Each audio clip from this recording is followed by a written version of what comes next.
जानकरांच्या विधानानंतर आता वळूया आपण जरांगेने दिलेल्या अल्टिमेटमकडे। मराठा आरक्षणासाठी सरकारला घेरणारे मराठा आंदोलक मनोज जरांगे यांच्या आंदोलनाला आज 1 वर्ष पूर्ण झाले आणि या वर्षपूर्तीच्या निमित्ताने जरांगेंनी पुन्हा सरकारला नवा अल्टिमेटम दिलाय। तसंच सरकारने मागणी पूर्ण न केल्यास आमरण उपोषण करण्याचा इशाराही दिलाय। मात्र त्यांच्या उपोषणाला अंतरवालीतल्या आंदोलकांनी विरोध केलाय। आंदोलनाच्या वर्षपूर्तीला नेमकं काय झालंय अंतरवालीत पाहूयात हा खास रिपोर्ट।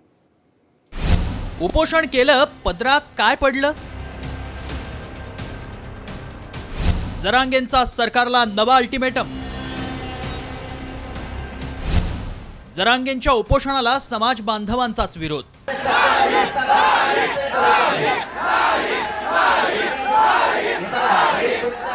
मराठा आरक्षणासाठी लढणारे मनोज जरांगेंनी आंदोलनाच्या वर्षपूर्तीच्या मुहूर्तावर पुन्हा एकदा सरकारला आमरण उपोषणाचा इशारा दिलाय।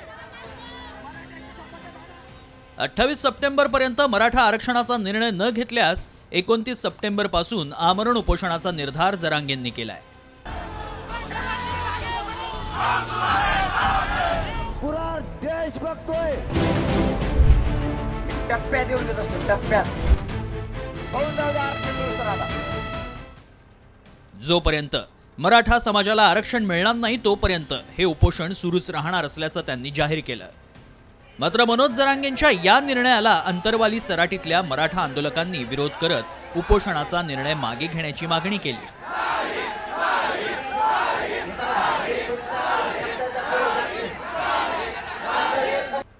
त्यांनी लय मोठी चूक केलेली, त्याला ते भोगावं लागणार। मी माझ्या समाजाला आरक्षण मिळवून देणार।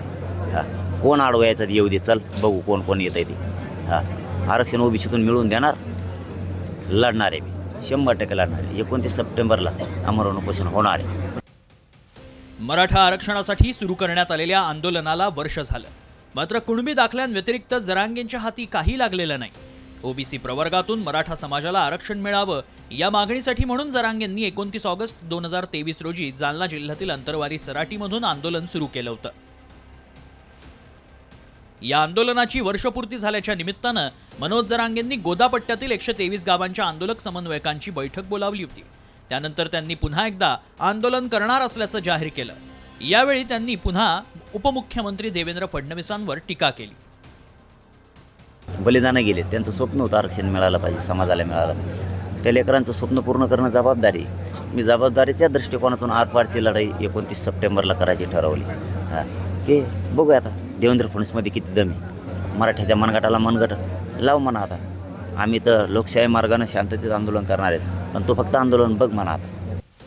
गेल्या वर्षभरात जरांगेंनी अनेक अल्टिमेटम सरकारला दिले आणि सरकारला घामही फोडला। मात्र जरांगेंच्या हाती वर्षभरात कुणबी दाखल्यांखेरीज बाकी काहीही लागलेलं नाही। आता ऐन विधानसभेच्या तोंडावर जरांगे पुन्हा सरकारला अल्टिमेटम देत आहेत।